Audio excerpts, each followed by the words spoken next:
Hey everyone, Dr. Joe here. So today is going to be my first recording in a while. Ooh, light helps. For reading, meaning I'm going to read things to you. And yeah, like, why do I need someone to read to me? Well, maybe you can't read well. Maybe you have little kids. Maybe you don't know what to read yet. So I'm going to read Oscar Wilde's Selfless Giant. It's free online. There's no links to click and find and do anything with. All you have to do is follow along. And I'm going to even share my screen so you can read along with me. So here we are at Project Gutenberg. It's a free website. They take works that are in public domain and they put them out there for anyone to read. Okay. I've chosen the HTML version. You can do this on Kindle, whatever you want. It's a pretty cool site. Again, it's Project Gutenberg or gutenberg.org. O-R-G. So The Selfless Giant by Oscar Wilde. This is one of the shorter stories. And yeah, they say it's kids lit or children's literature. And you can read these to kids, but adults also read them. The meanings you get as an adult, sorry, I'm like icing my elbow. The meanings you get as an adult kind of go higher than maybe what you known as a kid. So here we go, The Selfless Giant. And a picture of a very large man or a giant, right? Every afternoon, as they were coming from school, the children used to go and play in the giant's garden. It was a large, lovely garden with soft green grass. Here and there over the grass stood beautiful flowers like stars, and there were 12 peach trees that in the springtime broke out into delicate blossoms of pink and pearl, and in autumn bore rich fruit. The birds sat on the trees and sang so sweetly that the children used to stop their games in order to listen to them. How happy we are here, they cried to each other. So they're crying out of happiness, like, yay, we have a place to play. We're outside. One day the giant came back. He had been to visit his friend, the Cornish orc, or ogre. I'm going to say orc today. And he stayed with him for 7 years. After the 7 years were over, he had said all he had to say, for his conversation was limited, and he determined to return to his own castle. When he arrived, he saw the children playing in the garden. "What are you doing here?" he cried in a very gruff voice. The children ran away.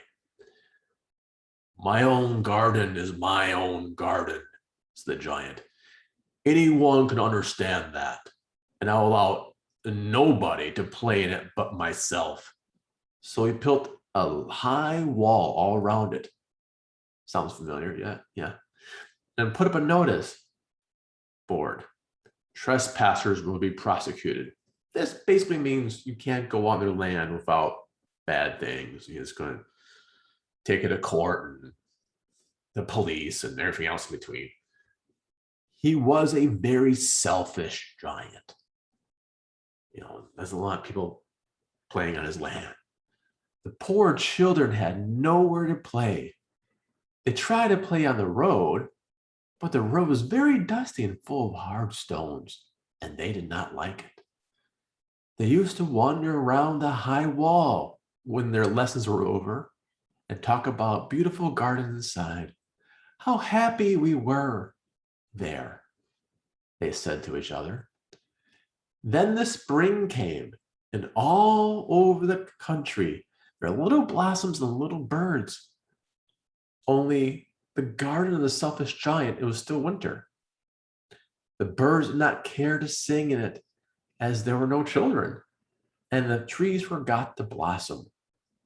Once a beautiful flower put its head out from the grass, but it saw the notice board is so sorry for the children that it slipped back into the ground again and went out to sleep.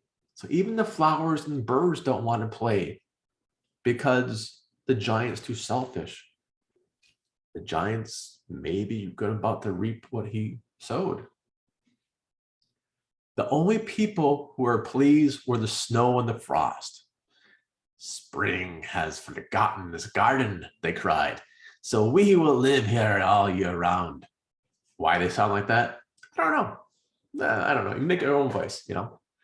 That's how they sound in my head. The snow covered up the grass, and sometimes the narrator too. It's covered up the grass with her great white coat, and the frost painted all the trees silver. So it's very cold. It snows on there. The frost. If you ever walked on the ground with frost, it's hard. It's just miserable. Then they invited the north wind to stay with them, and he came. He was wrapped in furs, and he roared all day about the garden and blew the chimney pots down. This is a delightful spot, he said. We must ask the hail on a visit. So the hail came.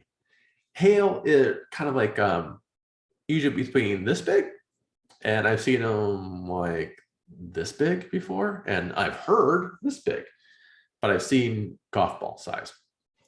Basically, it's frozen ice that falls from the sky, and it hurts. It damages properties, and it's pretty serious. So the hail is there, right? So the hail came.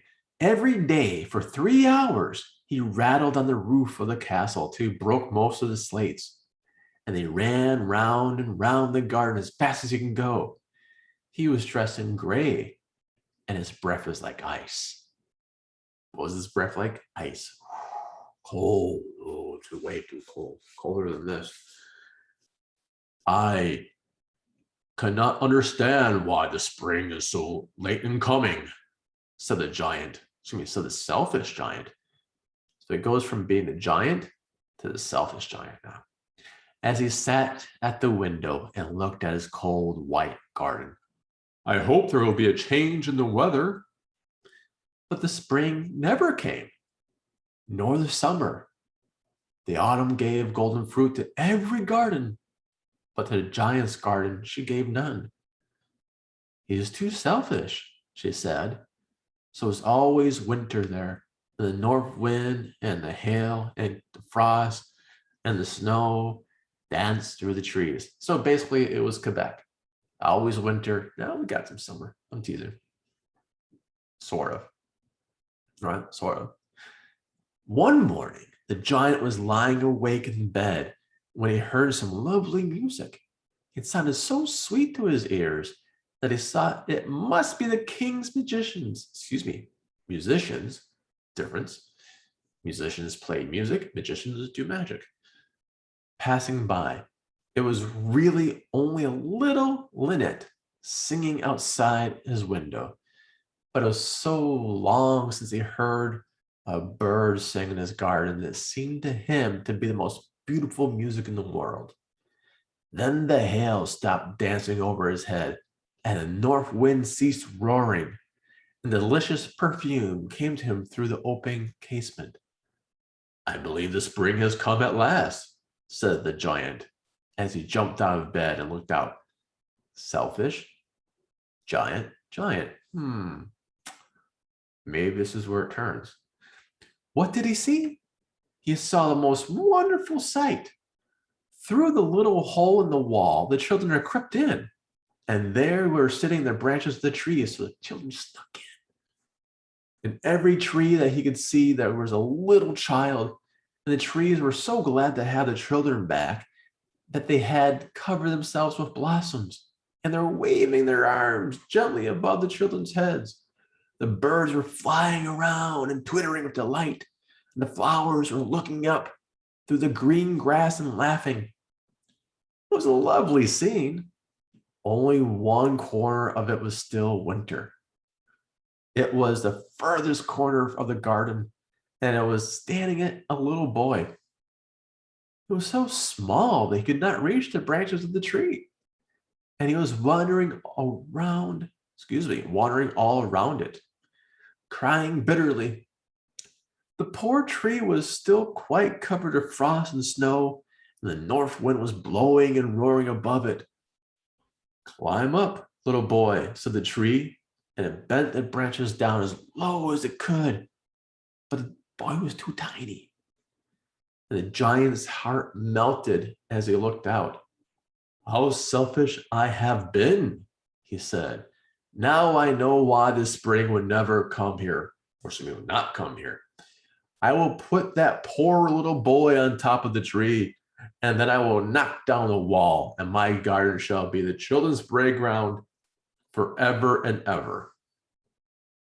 He was really very sorry for what he had done. And as we see, no longer the selfish giant in the story, it's just a giant. So he crept downstairs and opened the front door quite softly and went out into the garden. But when the children saw him, they were so frightened, they all ran away, and the garden became winter again. Only the little boy did not run, for his eyes were so full of tears he did not see the giant coming. And the giant stole behind him and took him gently in his hand and ate him. No, wait, that's how I would write it. I'm sorry, the giant did not eat the little kids. Different story. If you have the little kids screaming right now, that's on me. Sorry. He didn't eat them. He's going, no. He just picked them up. That's all he's doing, is gently in his hand and put him into the tree. Put him in the tree. And the tree broke all at once into blossom. The birds came and sang on it. The little boy stretched out his two arms and flung them around the giant's neck and kissed him. The other children, when they saw the giant was not wicked any longer, came running back, and with them came the spring. "It is your garden now, little children," said the giant. And he took a great axe and knocked down the wall. And when the people were going to market at 12 o'clock, they found the giant playing with the children in the most beautiful garden they've ever seen. All day long they played, and in the evening they came to the giant to bid him goodbye. "But where is your little companion?" he said. "The boy I put into the tree." The giant loved him the best because he kissed him. Back then, okay, I'll make a comment. It is common for little kids to give pecks, little pecks, cheeks, stuff like that, like European, right? And that's it. "We don't know," answered the children. "He's gone away." "You must tell him to be sure to come here tomorrow," said the giant.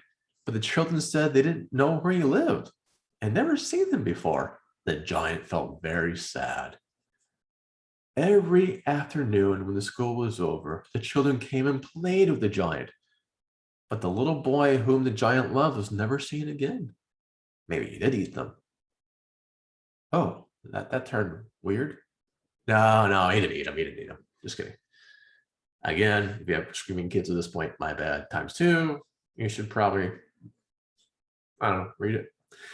The giant was very kind to all the children, yet he longed for his first little friend and often spoke of him. "How I like to see him," he used to say. Used to, because, right, he's no longer saying it. Years went over, and the giant grew very old and feeble, weak, right? He could not play about anymore, so he sat in a huge armchair and watched the children at their games and admired his garden. "I have many beautiful flowers," he said, "but the children are the most beautiful flowers of them all." Or of all. Sometimes when you read, you add in words, change words. It's what your mind does. One winter morning, he looked out of his window as he was dressing. He did not hate the winter now, for he knew that was merely the spring asleep, and the flowers were resting. Suddenly, he rubbed his eyes in wonder and looked and looked. It was certainly a marvelous sight. In the farthest corner of the garden was a tree quite covered with lovely white blossoms. Its branches were all golden, and silver fruit hung down from them, and underneath it stood the little boy he had loved. Downstairs ran the giant in great joy, and out into the garden. He hastened across the grass and came near to the child. And when he came quite close, his face grew red with anger, and he said, "Who hath dare wound thee?" For the palms of the child's hands were the prints of two. So Oscar Wilde, warning, I'll probably put this in the beginning. Oscar Wilde's fairy tales sometimes have a Christian spin, which if you know Oscar Wilde's life, it's kind of weird. But so they're talking about, nails, you'll see. And the prints of two nails were in the little feet. Who hath dared to wound thee? Cried the giant. Tell me, and I may take my big sword and slay him. Nay, answered the child, but these are wounds of love. Who art thou? Said the giant, and a strange awe fell on him, and he knelt before the little child. The child smiled on the giant and said to him, You let me play once in your garden. Today you should come with me to my garden, which is paradise. And when the children ran that afternoon, they found the giant lying dead under the tree, all covered with white blossoms. The end. Now, right, children's tales. Although this is a sort of happy ending, it talks about seasons and coming to, the giant's no longer selfish, apparently. Although I did write a academic article saying the giant's really selfish in the end because he didn't do it out of selflessness. He did it because he wants his flowers back. He wants the blossoms back, right? So this is a child's story. Again, adult child, and it's religious, and I'm not supporting one religion or the other. I'm just reading a story. And if you want to complain, go for it, whatever. The child is the Christ child as it appears to the giant, and as I tell you about it. So, and that's why, like, come to my garden in paradise, he's basically taking the giant home because the giant is old and eventually dies old age, right? And so the child comes back, the Christ child comes back to bring the giant to heaven. That's in a nutshell. That's in a nutshell. And if you really want to go through it, you can reread it and read it and read it and read it again. But I wanted to get some children's literature in here, and other children's lit is just going to be just press play and watch it, But these are the things when you're reading a children's lit for, studying it or whatnot, think about how it reacts to your culture. To your culture. This is a very Christian story. So, when you see things like the nails in the arms and the hands and the feet, it makes you go like, oh, if you don't have that background or if you don't know what it's supposed to be. It's also it's weird because it's going to be the seasons of people. So you have these things that go in there and how the seasons reflect the seasons of life and how the giant is supposedly selfish and then gives himself up because he's helping a little kid up and whatever. But what does it mean to you? Think about it. What does this story on its surface mean to you? Then, what do the characters mean to you? Could you write an average day of the giant, meaning it can't happen during this time, it's an average day, but not during the time of the story. It can happen before, after, during, but it can't happen during, right? It can't happen during like the gardening, anything like that. It has to be him. Like, what does he do when he wakes up? What does he do? Does he go to town? What does he do for work? Does he work? Just has a garden, hangs out, does nothing? What? So you want to kind of get into the character's mind. If you can write a day in that character, you start really analyzing the text that way. I like to call it an analysis through, well, actually it's synthesis and analysis through written artifact. So you're creating something based upon your perception. So you're creating something that's new, right? Your perception analysis, you have to analyze the text first. Then you're creating the diary, dear diary, whatever, a journal, the giant's normal day that's not in the story. And that is creating something new knowledge, that's synthesis, which is pretty cool. It's kind of a cheat, but not really. I mean, this is what literature should be. You know, later on, you might use a different lens, like you want to read this through the lens of Foucault or the lens of Marx or the lens of Gramsci or whatever. You're taking a particular point of view instead of yours, and you're looking through that lens, and then you make something from that, right? This is more of like your point of view. So that's an easy way of getting into children's lit, and an easy way, and I'll probably do the assignment later on too, of doing a Dear Diary for analysis and synthesis. You can show it. It's great. And if you're a teacher, have your students do that. Have them do a Dear Diary. Make them engage with the text. If they can do a Dear Diary, engage with the text, they got the story. They can't look that up on, websites that do homework, for example. That's it. If you have any questions, later, I know. Send me the questions, and later, I will absolutely answer them, and I will read, just to read. Maybe I'll read Winnie the Pooh. Just to read, that's it. Just to share. And then the other days we might be doing Hamlet, which will break down. We'll break down Shakespeare and break it down. But I hope you enjoyed it. Any questions? Just ask. Bye.